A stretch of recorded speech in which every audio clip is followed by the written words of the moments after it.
Hello दोस्तों। आज 9 फरवरी का जो जनसत्ता है उसका एडिटोरियल हम डिस्कस कर रहे हैं।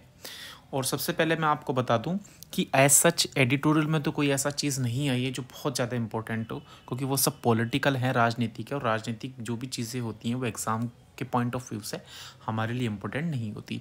तो एक दो चीज़ें मैंने इसमें से छांट के निकाली हैं जो एग्ज़ाम के लिए इम्पोर्टेंट है। पहला तो है बांग्लादेश वाला, जो आप सभी जानते हैं जो चीज़ वहाँ चल रहा है, किस तरीके से अमेरिका ने वहाँ सत्ता पलट करवाया है। अब तो रिसेंटली न्यूज़ में था कि अमेरिका ने कि डायरेक्टली तो नहीं, इनडायरेक्टली खुद ही एक्सेप्ट कर लिया है कि हाँ भाई, बांग्लादेश में सत्ता पलट कराने का जो हाथ था वो अमेरिका का ही था। और हम सब जानते हैं कि बांग्लादेश की जो पूर्व प्रधानमंत्री हैं थी हमारी शेख हसीना, वे भी कई बार कह चुकी हैं कि फला एक, हालांकि उन्होंने डायरेक्ट नाम नहीं लिया था कि फला एक कंट्री था जो हमारे इसको यहाँ पर सत्ता पलट करवाना चाहता था, या तो वो एक आर्मी बेस मांग रहा था, अगर हम मना कर देंगे तो वो हमें सत्ता पलटने की धमकी दे रहा था। मैंने ऐसे नहीं कहा तो मेरी सत्ता को पलट दिया गया। चलिए इसको पढ़ लेते फटाफट। सबसे पहले इसको देख लेते हैं कि इसमें क्या क्या चीज़ें हैं। सबसे पहले इसमें कहा है कि बांग्लादेश में हिंसा और तोड़फोड़ को लेकर अंतर्राष्ट्रीय दबाव के बाद मुजीब का घर जलाने वालों के खिलाफ अभियान शुरू कर दिया गया है। अंतर्राष्ट्रीय दबाव बहुत ज़्यादा है तो वहाँ अब कार्रवाई हो रही है। तो सबसे पहले देखते हैं कि क्या इसमें खास हमारे लिए बातें हैं। ढाका में शेख मुजीब के घर को जलाकर ढहा देने के मामले में अंतर्राष्ट्रीय दबाव बनाने के बाद बांग्लादेश की सरकार ने उपद्रवियों के खिलाफ कार्रवाई की घोषणा की है। अब जब चारों तरफ से दबाव आ रहा है तब जाके बांग्लादेश की जो सरकार है, और हम सभी जानते हैं कि बांग्लादेश की सरकार जो है अब यूनुस जो है वहाँ के जो नोबेल प्राइज़ विनर है उनके अंडर में चल रही है, वो उसके सलाहकार हैं। ठीक है, तो यूनिस सरकार ने ऑपरेशन डेविल हंट का भी ऐलान किया है। तो आपसे एग्जाम में ये पूछा जा सकता है, यूपीएससी जैसे आप देख रहे हैं यूपीएससी करीब है, तो आपसे ये पूछा जा सकता है कि बताओ ऑपरेशन डेविल हंट किस देश से संबंधित है।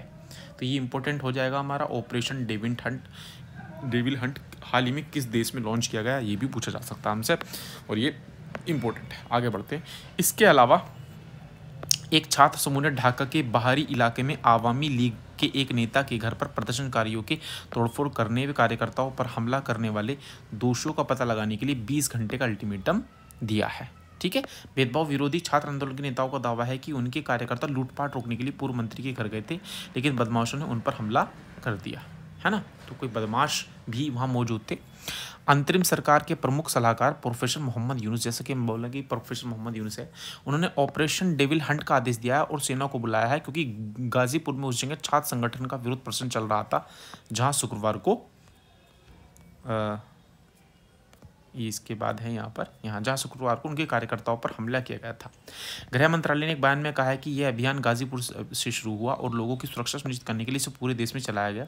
इसमें कहा गया कि सेना और कानून प्रवर्तन एजेंसियों के सहयोग से समन्वित सुरक्षा अभियान के बारे में विस्तृत जानकारी रविवार को दी जाएगी। मोहम्मद यूनुस के नेतृत्व वाली बांग्लादेश की अंतरिम सरकार ने शुक्रवार को कहा कि वह देश में भर में हो रही तोड़फोड़ और आगजनी पर रोक लगाएगी। ये उनकी सरकार कह रही है कि तोड़फोड़ आगजनी पर रोक लगाई जाएगी, यानी कि कहीं ना कहीं बांग्लादेश की जो अब सलाहकार हैं मोहम्मद यूनुस, वो अब अंतर्राष्ट्रीय दबाव में है और वो अंतर्राष्ट्रीय दबाव की वजह से भी कुछ कार्रवाई करने पर मजबूर हो रहे हैं।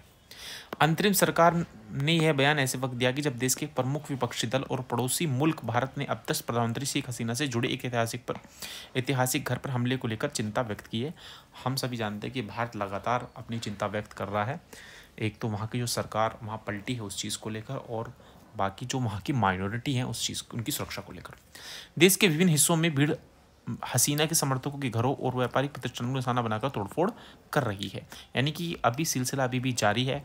वहाँ पर माइनॉरिटी पर भी हमले किए जा रहे हैं, और जो हमारे शेख हसीना उनसे के पुराने जो घर हैं या उनके जो फादर थे उनसे रिलेटेड जो चीज़ें उनको भी नुकसान कहीं ना कहीं पहुँचाया जा रहा है। तो एक ये इम्पोर्टेंट हमारा कुछ बातें थी। इसके बाद एक ये वाला ट्रंप वाला भी है। तो आप देख रहे हैं जैसे जब से ट्रंप आए हैं तो कहीं ना कहीं इन्होंने पूरी दुनिया को परेशानी में डाल दिया और परेशानी कर दिया है। WHO से जैसे कि अमेरिका अलग हो गया, फिर उसके बाद काफ़ी सारी चीज़ों से, फिर उसके बाद ग्रीनलैंड को कब्जाने की धमकी दी, फिर उसके बाद कनाडा को भी धमकी दी, और कनाडा और मैक्सिको पर टैरिफ भी लगा दिया। पलटवार में उन्होंने भी टैरिफ लगा दिया, चाइना पे भी टैरिफ लगा दिया, और कहीं ना कहीं अब भारत को भी टैरिफ लगाने की धमकी दे चुका है। तो ट्रंप की धमकी पर चीन ने पनामा के राजदूत को तलब किया है। अब देखते हैं इसमें क्या चीज़ें हमारे यहाँ। अमेरिकी राष्ट्रपति डोनाल्ड ट्रंप की पनामा नहर को वापस लेने की धमकी के बाद चीन ने अरबों डॉलर के बेल्ट एंड रोड इंस्टीट्यूट से पनामा के बाहर निकलने के लिए अपने देश में तैनात उसके राजदूत को तलब किया है। ठीक है। सरकारी समाचार एजेंसी शिन्हुआ की रिपोर्ट के अनुसार सहायक विदेश मंत्री झाओ जियान ने शुक्रवार को BRI पर चीन के साथ सहयोग पर समझौता ज्ञापन MOU को नवीकृत करने के पनामे के फैसले पर राजदूत मिगुएल हम्बर्टो जोकारो बार्नोस को तलब किया है। झाओ ने कहा, पनामा ने हाल ही में BRI पर MOU को समाप्त करने की घोषणा की है, जिस पर चीनी पक्ष ने गहरा खेद व्यक्त किया है। अब कहीं ना कहीं पनामा भी ट्रंप के दबाव में है, जिसको वो लेकर ये ऐसे काम कर रहा है, उससे चीन परेशान हुआ है। झाओ ने कहा कि BRI के ढांचे के तहत चीन और पनामा के बीच विभिन्न क्षेत्रों में व्यावहारिक सहयोग तेजी से हुआ है और कई उपयोगी परिणाम प्राप्त हुए हैं, जिससे पनामा के लोगों को ठोस लाभ हुआ है। मंत्री ने कहा कि 150 से अधिक देश BRI में सक्रिय रूप से भाग लेते हैं, जिसकी उपलब्धियां पनामा सहित विभिन्न देशों के लोगों को लाभ हुआ है।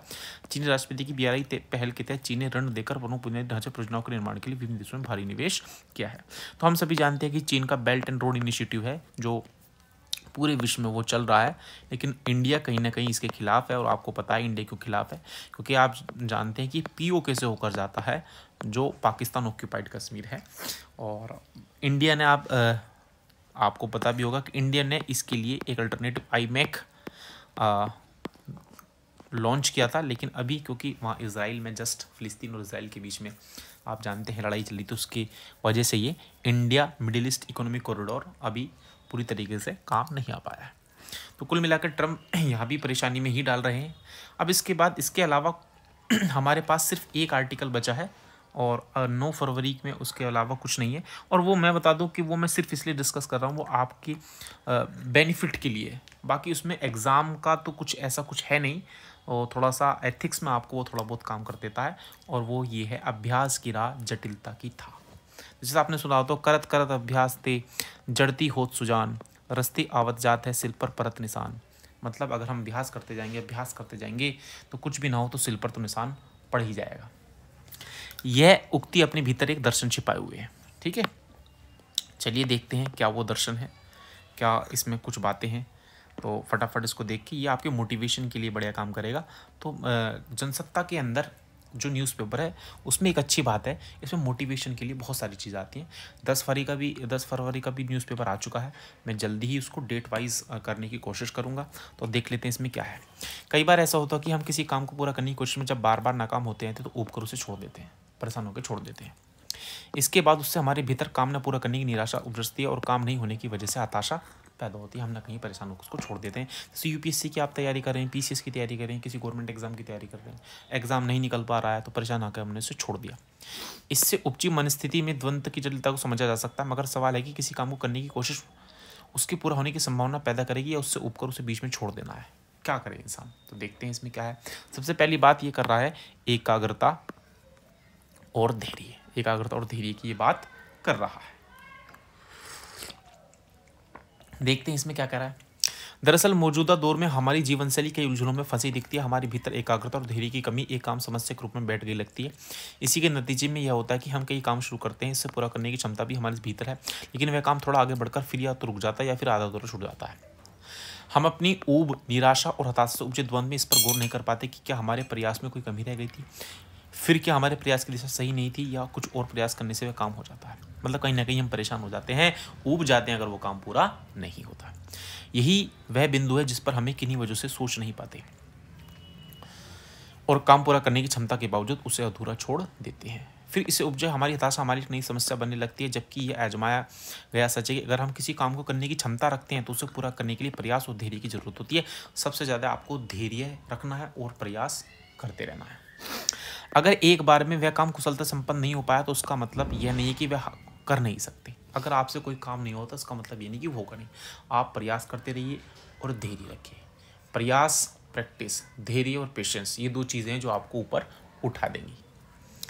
एक बार के प्रयास में नाकाम होने के बाद 2-4 बार, इससे भी नहीं होने के बाद तब तक प्रयास करना चाहिए जब तक वह पूरा ना हो जाए। मतलब यहाँ मुझे एक डायलॉग याद आता है, एक मूवी है mountains, Manjhi the mountain man, उसने कहा था जब तक तोड़ेंगे नहीं तब तक छोड़ेंगे नहीं। तो जब तक, मैं यहाँ पे लिख देता हूँ, जब तक तोड़ेंगे नहीं तब तक छोड़ेंगे नहीं, तो बस आपको यही ध्यान रखना है, इस पैराग्राफ में पूरा यही हमारे लिए कहा गया है। यही वह परीक्षा है जब हम अपने भीतर अपनी छिपी क्षमता को उपयोग सम्मान कर पाते हैं या फिर उससे कम करके। आप क्षमता का उपयोग देखिए, आप क्षमता का उपयोग में क्या कहना चाह रहा है वो क्षमता का उपयोग देखिए, क्षमता का उपयोग किस तरीके से हम कर सकते हैं। यही वह परीक्षा है हम अपने भीतर छिपी क्षमता को उपयोग और सम्मान कर पाते हैं या फिर उससे कम करके आंकते हैं और फिर नाकामी के शिकार हो जाते हैं। एक मशहूर कहावत है कि करत करत अभ्यास से जड़ती हो सुजान, रस्ती आवत जात है सिल पर परत निशान, कि अगर हम अभ्यास करते रहें तो सिल पर भी निशान पड़ जाता है, पत्थर भी टूट जाता है। आपने देखा होगा एक पानी की बूंद भी लगातार अगर एक पत्थर पे गिरती रही तो उस पत्थर के अंदर गड्ढा हो जाता है। वो अभ्यास है, वो प्रैक्टिस है। यह उक्ति अपने भीतर एक दर्शन छिपाए है हुए है कि सिर्फ अभ्यास और प्रयास से संभव को भी संभव बनाया जा सकता है। धीरज की परीक्षा, अब आपके धीरज की परीक्षा ली जाएगी कि आपका धीरज कैसा है, धीरज कैसे आप कर सकते हैं। सही की मौजूद स्थिति में हमारे जीवन स्थितियाँ कई बार हमारे धीरज की परीक्षा लेती हैं, लेकिन यह वह नाजुक पल होते हैं जिसमें हम अपनी क्षमता को स्वीकार करते हैं, उससे सिद्ध कर सकते हैं। आशा बस ये है कि किसी भी नाकाम के शुरुआती दौर में अगर नाकामी मिलती है तो प्रयास छोड़ना नहीं चाहिए। बार बार के अभ्यास से हम वह काम भी पूरा कर सकते हैं जिसे हम परिचित न भी हो। ठीक है, तो देखिए कितना शानदार ये आर्टिकल यहाँ पर दिया गया है और बहुत ही बढ़िया आर्टिकल था, बहुत ही शानदार ये आर्टिकल था हमारा कि अभ्यास की राह जटिलता की था। तो चलिए आज का 9 फरवरी का हमारा कवर हुआ, तो हम 10 फरवरी का जल्दी लेकर आएंगे। तो हम डेट टू डेट वाइज करेंगे, जैसे आज 10 तारीख है तो अभी 10 का भी बचा हुआ और 10 का फरवरी का जो पेपर आया बहुत ही शानदार है, सारे एडिटोरियल ज़बरदस्त है। तो जल्दी हम उसको आपके